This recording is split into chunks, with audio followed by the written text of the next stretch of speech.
C'est la période des vacances scolaires et pour les tout petits, c'est le moment de souffler, mais aussi de s'amuser, de découvrir, d'apprendre autrement. Les centres aérés sont en pleine activité, bien plus que des lieux de loisirs. Ce sont de véritables espaces d'éveil, d'autonomie et d'épanouissement pour les enfants.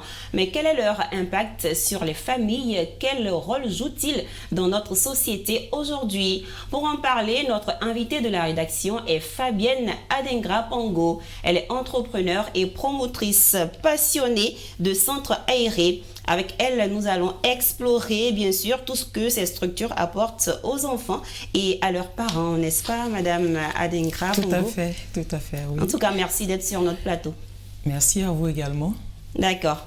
Alors, Madame Pongo, chaque année, vous organisez des centres aérés pour les enfants. Dites-nous concrètement, quelle est la motivation derrière cette belle aventure avec les enfants? Ah, vous l'avez dit, hein, très belle aventure. Merci. Je vous en prie. Faut dire que l'idée m'est venue après plusieurs observations, Dites-nous. plusieurs situations. Le choc de voir les enfants en manque d'occupation saine, surtout pendant les vacances. D'accord. De voir les enfants s'ennuyer, traîner. Je me suis dit, mais tiens, les enfants ont une capacité de rétention tellement grande. Pourquoi ne pas les occuper sainement et faire d'eux, puisque les enfants c'est l'avenir de demain. Voilà, donc ne pas les préparer. Parce qu'aujourd'hui, vous voyez, quand les enfants sont devant la télé, les bandes dessinées aujourd'hui, on voit un peu, hein, voilà, il y a le de Meuse, il y a les nounous qui luttent la télécommande avec les enfants. Mais parfois même avec les parents. Hein.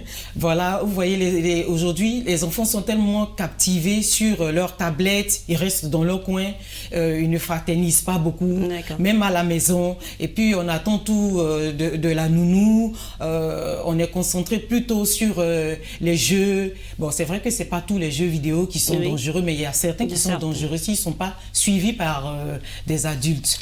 Et c'est toutes ces situations-là qui m'ont emmené à vouloir créer un centre aéré pour former un peu les enfants, pour occuper sainement les enfants. D'accord. Voilà. D'autre part, et les éloigner des écrans, comme vous l'avez dit. Voilà, tout à fait, des réseaux sociaux. En quoi est-ce que ces centres contribuent concrètement à l'épanouissement des enfants? Dites-nous. Qu'est-ce que ça permet aux enfants? Déjà, on leur apporte le savoir-vivre. D'accord. Et à travers les différents ateliers, des programmes que nous proposons, les enfants se découvrent. Il y a une ouverture d'esprit, il y a une stimulation. Du coup, ce sont des activités récréatives, d'accord, ludiques, mais en même temps, ce sont des moments d'apprentissage où chacun des enfants apporte quelque chose, participe. Du coup, ils sont occupés sainement, comme je le disais tantôt. Et l'esprit de créativité qui naît, voilà, c'est un peu... D'accord. Alors, du côté des parents, quel type de retour vous recevez le plus souvent? Je suis partie de certains cas. Certains cas, voilà. Oui, une maman, par exemple, qui m'a dit, quoi, il participe au théâtre? C'est-à-dire, moi, mon Yann, là, il participe au théâtre. Elle ne croit pas. Elle ne croit pas parce qu'à la maison, il est plutôt timide.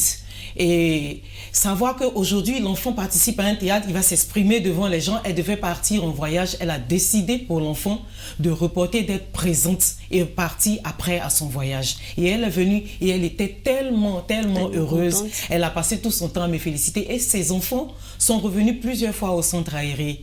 Voilà. Il y a des parents, par exemple, qui me disent, mais qu'est-ce que vous faites avec les enfants là? Mais quand ils viennent à la maison, ils sont épanouis, ils sont heureux. Et tout ce que vous faites là-bas, ben, nous, on finit par faire aussi, hein, parce qu'ils viennent à la maison, ils veulent forcément le faire avec nous, ou bien ils le font entre eux, ils le répètent tellement que on sent que vraiment les enfants sont épanouis. Il y a une maman une fois qui m'a dit, mais qu'est-ce que vous avez mangé aujourd'hui au centre aéré? J'ai dit, mais pourquoi?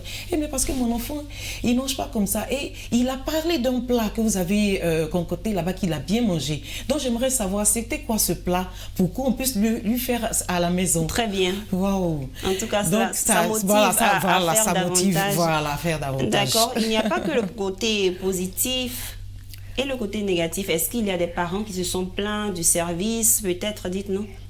Bon, jusque-là, pas vraiment. Mais par contre, c'est au niveau du ramassage des enfants. Vous savez, le cas part d'un point à un autre. Ce n'est pas toujours évident. Donc, il y a des fois où on arrive en retard. Et quand on arrive en retard, ben, avant même, les parents appellent. Mais venez chercher votre élément là. Voilà, parce que là, il est impatient, il est réveillé depuis 5h30 et vous n'êtes pas encore arrivé. Voilà, mais il faut vous arranger pour venir tôt. Et parfois, effectivement, il y a quelques fois où aussi on arrive tard parce que le temps de déposer le dernier enfant, parfois il est un peu tard. Mais après, c'est eux-mêmes qui disent, mais bon, à 5 heures, il était déjà debout. Hein, mais donc, on le prend avec beaucoup... ça nous aide à nous améliorer nos services. Effectivement. Voilà, donc... Madame Adengra Pongo, dites-nous, quel a été pour vous l'un des moments les plus marquants ou émouvants dans le cadre d'un centre aéré? Il y en a eu tellement avec les enfants. Vous savez, les enfants, ils sont adorables. Très adorables. Oui, il y a une fois où je crois que je ne me portais pas très bien. En même temps, j'étais très occupée. Donc, j'ai passé... Parce que moi, quand j'organise des centres aérés, je suis pratiquement tout le temps présente. Je vais même dans le car récupérer les enfants et tout. Et c'est l'ambiance dans le car jusqu'au site. Et j'ai fait 2 jours. Et quand je suis arrivée, waouh! Dès que j'ai ouvert le portail, mais c'est tous les enfants qui sont venus. Mais mon sac était à terre, on me tirait. Si j'ai dit, mais vous allez me déchirer, oui, on va te déchirer en deux. En tout cas, donc, il faut vraiment être passionné. Il faut avoir l'amour. Franchement, ça veut dire que les enfants, ils sont heureux au centre aéré que j'organise et ils sont contents de me voir. Et j'ai réussi. Dans ce cas, alors communiquer ce que je voulais, qu'ils soient heureux, qu'on peut être heureux ensemble et tout. Voilà. Et ça, franchement, c'était une satisfaction. Et ça m'a fait beaucoup plaisir, ça m'a beaucoup touché. Visiblement. Dites-nous, comment choisissez-vous les animateurs et encadreurs pour vraiment garantir un accompagnement de qualité? D'abord, il faut savoir que... pour organiser un centre aéré, déjà, nous sommes, ou je suis, sous la tutelle du ministère du Tourisme et des Loisirs.